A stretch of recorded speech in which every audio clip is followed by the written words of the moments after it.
अस्सलाम वालेकुम दोस्तों आज हम बात करते हैं बेड वेटिंग, यानी कि बच्चों का बिस्तर के ऊपर पेशाब कर देना।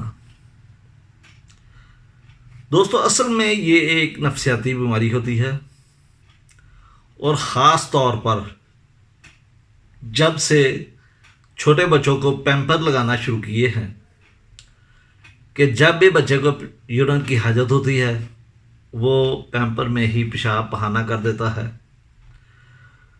तो इसलिए उसकी वो तरबियत नहीं हो पाती जो पहले ज़माने में जब बड़ी बूढ़ी औरतें बच्चों को पेशाब कराती थी तो पेशाब कराते हुए वो जब पाँव पे बिठाती थी और साथ की आवाज़ निकालती थी, और जब बच्चे के कान में ये आवाज़ आती थी तो उस वक्त बच्चे को एहसास होता था कि अब पेशाब करना है। लेकिन आजकल चूँकि पैम्पर लगा हुआ है और जब भी किसी वक्त भी उसे यूरिन आए वो बग़ैर किसी सोच के यूरिन कर देता है, और यही आदत उसे पुख्ता हो जाती है जिसकी वजह से बच्चे नींद की हालत में बिस्तर पर पेशाब कर देते हैं, या बाज़ दफ़ा बच्चे के पेट में कीड़े होते हैं और कीड़े होने की वजह से भी बच्चे बिस्तर पर पेशाब कर देते हैं। लेकिन बुनियादी वजह वही है जो मैंने पैम्पर लगाने की बात की है।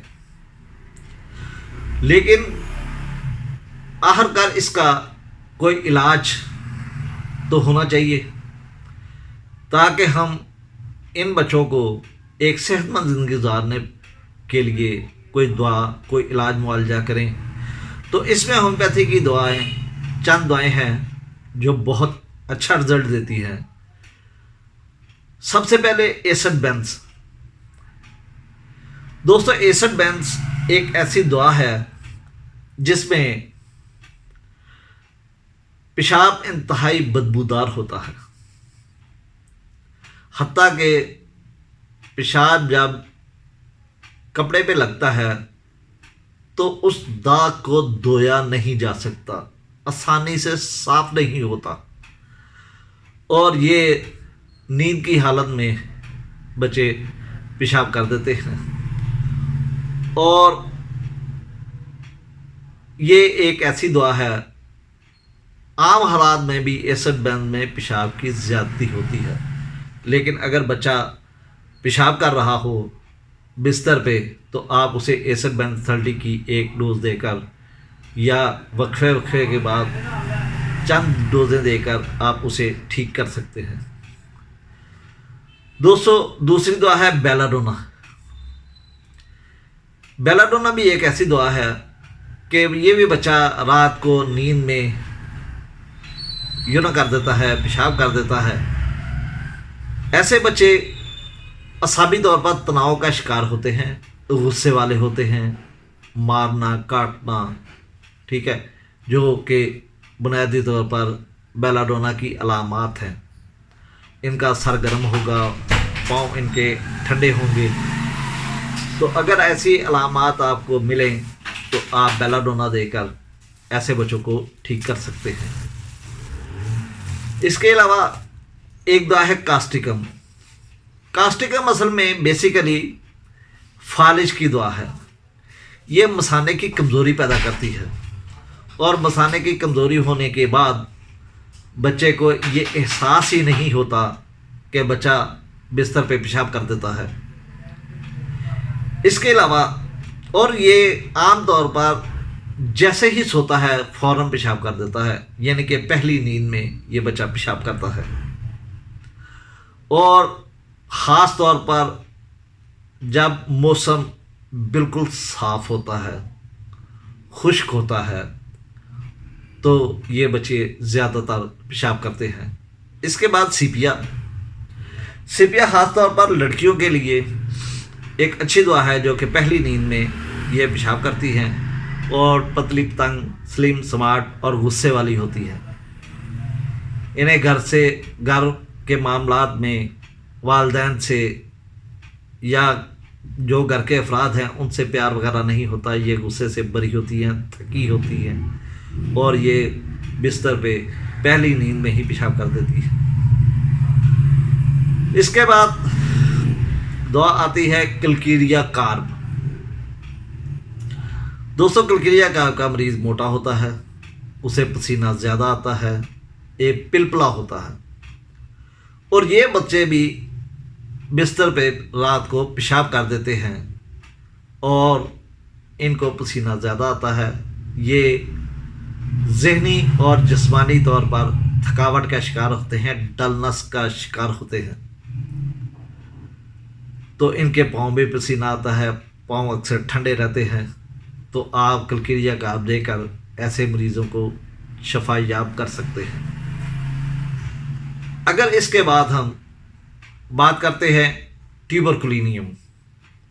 ٹیوبرکلینیم بھی ایسے بچوں کی دعا ہے جن کی فیملی ہسٹری میں ٹیوبرکلوسس چل رہی ہو، اور وہ بچے ٹک کے ایک جگہ پہ نہ بیٹھتے ہوں، ایک جگہ سے وہ جلدی اکتا جاتے ہوں، اور رات کے وقت ان کا جسم تھوڑا سا گرم ہو جاتا ہو۔ تو اگر ایسے پیشنٹ کو آپ ٹیوبرکلینیم کا استعمال کریں گے تو آپ دیکھیں گے کہ وہ بچہ اس عادت سے نجات پا چکا ہے، یعنی اس بیماری سے باہر نکل چکا ہے۔ اس کے بعد ہم جس دعا کی بات کریں گے وہ ہے میڈورینم۔ میڈورینم بھی بیڈ بیٹنگ میں بہت اچھا کام کرتی ہے، اور اس میں عام طور پر یعنی کہ مریض کو گرمی بہت زیادہ لگتی ہے، میٹھے کی رغبت ہوتی ہے، پاؤں جلتے ہیں،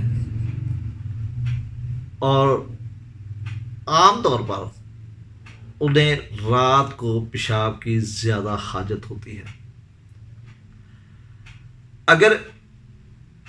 لیکن ایسے بھی پیشنٹ جن کے خاندان میں سوزاک چل رہا ہو تو آپ میڈورینم دے کر ایسے مریضوں کو شفا یاب کر سکتے ہیں۔ اگر اس کے بعد ہم دعا کی بات کرتے ہیں تو وہ ہے سلفر۔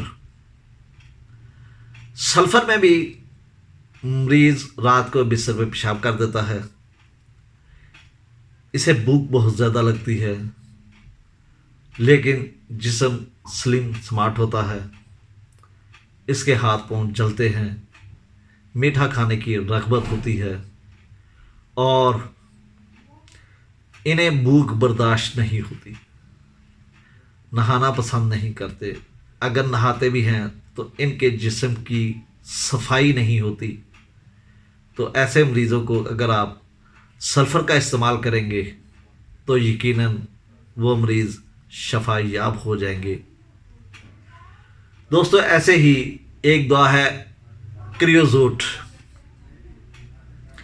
کریوزوٹ میں بھی بچے رات کو بستر پہ پیشاب کرتے ہیں، لیکن اصل میں وہ بستر پر پیشاب نہیں کر رہے ہوتے، بلکہ وہ خواب دیکھ رہے ہوتے ہیں جیسے وہ باتھ روم میں یورین کرنے گئے ہیں۔ لیکن جب وہ یورین کا اخراج کرتے ہیں تو پھر انہیں پتہ چلتا ہے کہ بھئی معاملہ تو خراب ہے، یورین تو بستر پہ ہو چکا ہے۔ یہ بھی انتہائی بدبودار ہوتا ہے، اور عام طور پر اس کمرے سے بھی یورین کی بہت زیادہ سمیل آتی ہے۔ دوستو، اس کے ساتھ ساتھ چھوٹی چھوٹی ادویات ہیں۔ پلانٹنگو میجر۔ پلانٹنگو میجر بھی بیڈ بیٹنگ کے لیے ایک بہت اچھی دعا ہے۔ اگر بچے کے دانت وغیرہ خراب ہوں، انہیں کیڑا لگا ہو، دانت درد ہو، لیکن ساتھ ساتھ بچے کے یعنی کہ بیڈ بیٹنگ کی عادت ہو، تو آپ پلانٹنگو میجر بھی دے کر اسے شفا یاب کر سکتے ہیں۔ اس کے علاوہ اگر ہم کسی اور دعا کا نام لیں تو وہ ہے سائنا۔ سائنا میں بچہ چڑچڑا ہوتا ہے اور عام طور پر الٹا لیٹتا ہے۔ یہ اپنے नाक और पहनने वाली जगह पे खारिश करता रहता है और चिड़चिड़ा होता है और कब्ज़ का शिकार होता है। अगर ऐसा मरीज़ हो तो आप उसे साइना देकर इसकी इस बीमारी से निजात दिला सकते हैं।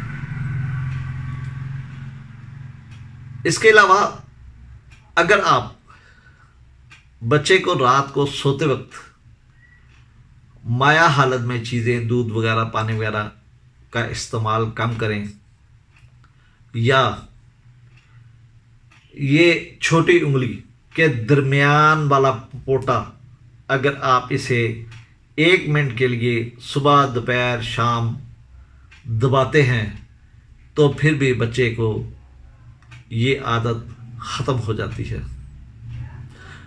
दोस्तों, ये चंद एक अद्वियात थी जिनके ज़रिए हम बेड वेटिंग के मरीज़ को तंदुरुस्त कर सकते हैं, शफा याब कर सकते हैं और उनको एहसासे कमतरी से निजात दिला सकते हैं। क्योंकि अक्सर जब बच्चे बड़ी उम्र में पहुंचते हैं तो वो इस एहसासे कमतरी का शिकार होते हैं कि लोग बातें करते हैं, शायद हमें कोई बहुत बड़ा नुक्स है जिनसे उनकी शख्सियत मुतासर होती है। तो दोस्तों, इसी के साथ इजाज़त चाहता हूँ। अल्लाह हाफिज़। अल्लाह निगहबान।